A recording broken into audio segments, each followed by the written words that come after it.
स्वागत है दोस्तों एक्सीलेंट क्लासेस में। जैसा कि प्रतिदिन आपको सुबह 7 बजे करंट अफेयर की एक वीडियो और सुबह 11 बजे हम यहां पर साइंस का लाइव टेस्ट कंडक्ट कराते हैं। तो एक्सीलेंट क्लासेस की तरफ से मैं हरिओम गुप्ता आपका बहुत बहुत स्वागत करता हूं। आइए शुरू करते हैं आज का वीडियो। डियर एस्पायरेंट, यदि आप नए हैं इस चैनल पर तो सब्सक्राइब कर लीजिए और बेल आइकन को दबाना बिल्कुल मत भूलिए, ताकि आपको सुबह 7 बजे डेली करंट अफेयर, सुबह 11 बजे Delhi police target live test होता है, जिसमें हम अभी इकोनॉमी का कॉन्सेप्ट क्लियर कर चुके हैं। अब साइंस का लाइव टेस्ट कंडक्ट कर रहे हैं और शाम को 8 बजे आज से आपको यूपी लेखपाल टारगेट लाइव टेस्ट मिल जाएगा। तो इन सभी के नोटिफिकेशन पाने के लिए आप हमारे चैनल को सब्सक्राइब कर लीजिए। आते हैं आज के क्वेश्चन नंबर 1 पर। वर्तमान में आईएएफ की पहली महिला पायलट कमांडर कौन बनी है? तो इंडियन एयरफोर्स ने हाल में ही अपनी पहली महिला कमांडर नियुक्त की है और इसका राइट आंसर है सालिजा धामी। ऑप्शन नंबर सी यहां पर सही है। आइए इनके बारे में आपको डिटेल से बता दूं। विंग कमांडर सालिजा धामी वायुसेना की एक अधिकारी हैं और इनका अगर कमीशन पूछा जाए तो 3 दिसंबर 2003 को वायुसेना में कमीशन हुई थी। और ये कहां से बिलोंग करती हैं? तो ये लुधियाना पंजाब से संबंधित हैं। और इनकी अगर पूछा जाए एजुकेशन क्या है, तो एजुकेशन है इनकी इलेक्ट्रॉनिक एंड टेलीकम्युनिकेशन से बीटेक। और यह पहली फ्लाइट कमांडर हमारी बन गई हैं भारतीय एयरफोर्स में। तो ऑप्शन नंबर सी हमारा यहां पर सही है। आते हैं आज के क्वेश्चन नंबर 2 पर।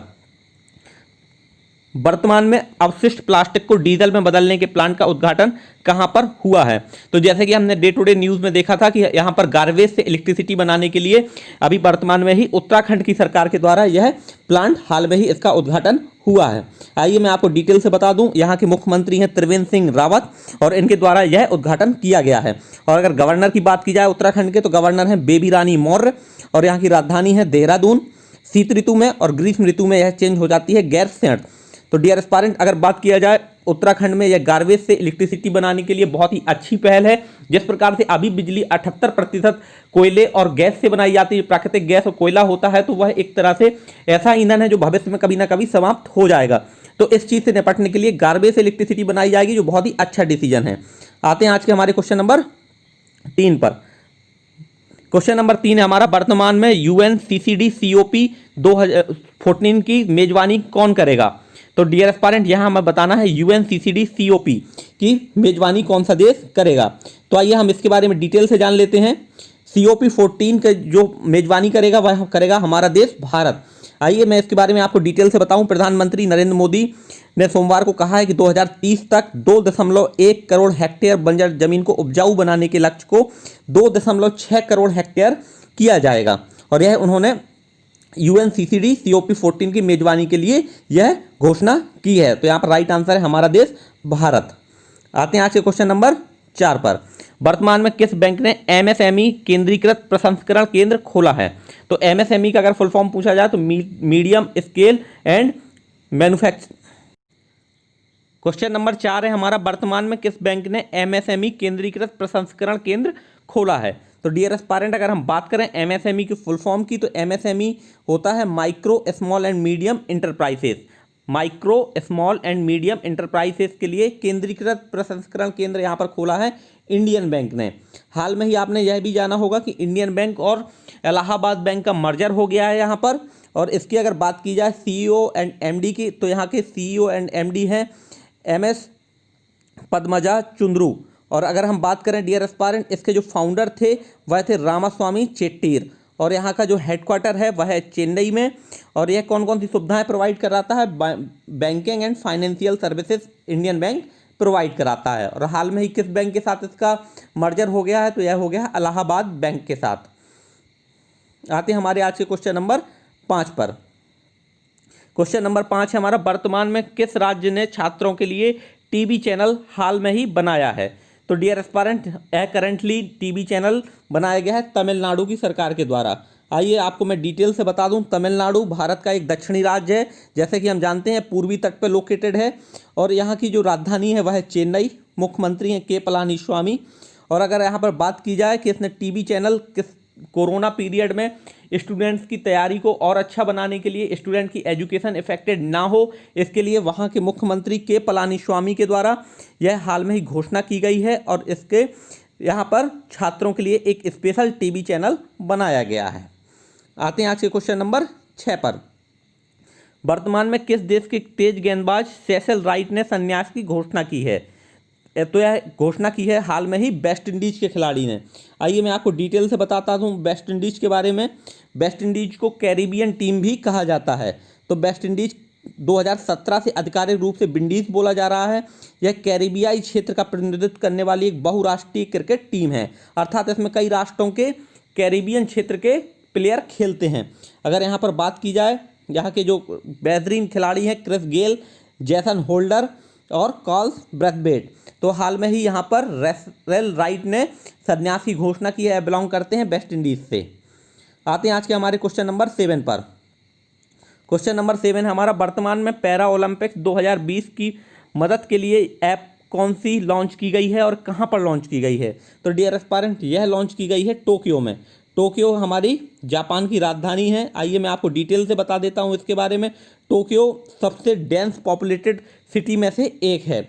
और अगर यह पूछा जाए कौन से द्वीप पर बसा हुआ है, तो टोक्यो जो जापान की राजधानी है वह होन्शु द्वीप पर बसा हुआ है। और अगर बात करें जापान की राजधानी और जापान का सबसे बड़ा नगर है, और होन्शु द्वीप पर इसकी जनसंख्या लगभग 86 लाख है। और इसका अगर एरिया की बात किया जाए तो 1.28 करोड़ और उपनगरीय क्षेत्रों में यहाँ पर 3.6 लोग लगभग रहते हैं, और जो दुनिया का सबसे अधिक जनसंख्या वाला महानगरीय क्षेत्र बनता है। आते हैं क्वेश्चन नंबर 8 पर। वर्तमान में हिम्मत प्लस ऐप पर QR कोड योजना किसने लॉन्च की है? तो डियर एस्पायरेंट, यह की गई है दिल्ली के लेफ्टिनेंट गवर्नर अनिल बैजल के द्वारा। अनिल बैजल कौन है? दिल्ली के लेफ्टिनेंट गवर्नर। आइए इनके बारे में डिटेल से जानते हैं। अनिल बैजल भारत प्रशासनिक सेवा अर्थात IAS से अवकाश प्राप्त अधिकारी हैं। यह अटल बिहारी वाजपेयी मंत्रिमंडल में गृह सचिव के पद पर भी रह चुके हैं। और इनके बारे में बात किया जाए तो इनका जन्म मुंबई में हुआ था, और इनके जो पेरेंट्स हैं हुकुम चंद बैजल हैं, और इनकी जो शिक्षा है वह UAE school of international development से हुई है। आते हैं हमारे आज के क्वेश्चन नंबर 9 पर। नुआखाई जोहार महोत्सव किस राज्य में मनाया जाता है? नुआखाई जोहार महोत्सव हाल में ही किस राज्य में मनाया जाता है? तो यह डियर एस्पायरेंट, यह क्वेश्चन हमने कल के वीडियो में डिस्कस किया था। तो इसका राइट आंसर आपको कमेंट सेक्शन में देना है। मैं इसके बारे में आपको थोड़ा सा डिटेल में हिंट बता देता हूं, जिससे आपको राइट आंसर देने में आसानी हो। इसका जो आयोजन है वह संबलस्वरी देवी के लिए किया जाता है। संबलस्वरी देवी को क्या माना जाता है? उपज की देवी। जो हमारी खेत में हम किसान अनाज डालता है तो उससे जो उपज पैदा होती है, उस उपज के लिए यहाँ पर संबलस्वरी देवी की पूजा अर्चना की जाती है, और उन्हीं के लिए यह नुआखाई जोहार उत्सव मनाया जाता है। अब आपको कमेंट सेक्शन में यह बताना कि यह किस राज्य में मनाया जाता है। डियर एस्पायरेंट, अगर आप यहाँ पर नए हैं तो आपको पता होगा कि कल के वीडियो में हमने यह क्वेश्चन डिस्कस किया था। जल्दी से इसका राइट आंसर कमेंट सेक्शन में दे दीजिए। आते हैं आज के क्वेश्चन नंबर 10 पर। 200 अरब डॉलर की संपत्ति वाले दुनिया के व्यक्ति कौन बन गए हैं?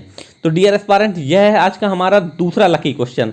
यह क्वेश्चन हमने कल ही भी डिस्कस किया था। 200 अरब डॉलर की संपत्ति वाला दुनिया का पहला व्यक्ति कौन बन गया है? और दूसरा व्यक्ति की अगर बात करें, दुनिया का सबसे दूसरे नंबर का अमीर व्यक्ति बन गया है बिल गेट्स। माइक्रोसॉफ्ट कंपनी के मालिक बिल गेट्स दुनिया के दूसरे नंबर के, और पहले नंबर पर अमेरिका के ही व्यक्ति बने हैं, और वह आपको मैं बता दूं ई-कॉमर्स वेबसाइट के मालिक हैं। तो इतना हिंट मैंने आपको यहाँ पर दे दिया है। आपको राइट आंसर कमेंट सेक्शन में देना है। आते हैं आज के क्वेश्चन नंबर 13 पर। हाल में ही एक्स्ट्रा राफेल संचार प्रणाली का उद्घाटन कहाँ किया गया है? तो यह बताना है आपको, हाल में ही एक्स्ट्रा राफेल संचार प्रणाली का उद्घाटन कहाँ किया गया है। तो इसका राइट आंसर है हैदराबाद। हैदराबाद में जिस प्रकार से इंडियन आर्मी की एक कमांड है और वहाँ पर कम्युनिकेशन से रिलेटेड कार्य किया जाता है। हैदराबाद के बारे में बात करें तो हैदराबाद की राजधानी है तेलंगाना, और यहाँ की अगर जनसंख्या की बात करें तो लगभग यहाँ पर 6.81 मिलियन लोग रहते हैं। और इसके जो संस्थापक, हैदराबाद के शहर के संस्थापक की बात किया जाए तो यह मोहम्मद कुली कुतुब शाह नामक व्यक्ति ने इस शहर की स्थापना की थी, और भारत का चौथा सबसे बड़ा आबादी वाला शहर है। तो डियर एस्पायरेंट, यह था हमारा आज का क्वेश्चन नंबर 11। आते हैं क्वेश्चन नंबर 12 पर। हाल में ही भारत में राष्ट्रीय समन्वय समिति की पहली बैठक की अध्यक्षता किस देश के साथ की गई है? तो डियर एस्पायरेंट, इसका राइट आंसर है यहाँ पर option number B, Uzbekistan. Uzbekistan के बारे में अगर हम बात करें तो उज्बेकिस्तान मध्य एशिया का एक देश है, जैसा कि आप मैप में देख पा रहे होंगे। एशिया के केंद्रीय भाग में यह स्थित है, और जो चारों ओर से जमीन से घिरा हुआ है, अर्थात लैंडलॉक कंट्री है। और इतना ही नहीं, यह खुद भी समुद्र तक कोई पहुंच इसकी है नहीं। अब बात की जाए यहाँ के लीडरशिप के बारे में तो इसके राष्ट्रपति हैं शौकत मिर्जियोयेव, और यहाँ की जो आधिकारिक भाषा है वह उज्बेक, और यहाँ की जो राजधानी है वह है ताशकंद।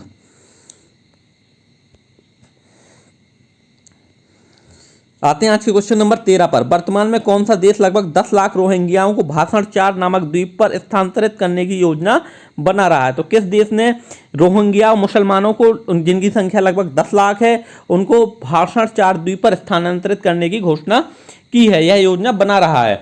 तो भारत में जैसे कि बांग्लादेश से बहुत सारे घुसपैठिए घुस आए थे रोहिंग्या मुसलमान, जिसका असम में बहुत ज़्यादा विरोध हो रहा है। इसके लिए आपने एनआरसी नामक एक कानून भी सुना होगा, नेशनल सिटीजनशिप रजिस्टर भी बनाया जा रहा है। तो डियर एस्पायरेंट, इसके लिए बांग्लादेश यह कोशिश कर रहा है कि भाषण 4 द्वीप नामक स्थान पर लगभग 10 लाख रोहिंग्या मुसलमानों को स्थानांतरित किया जाएगा।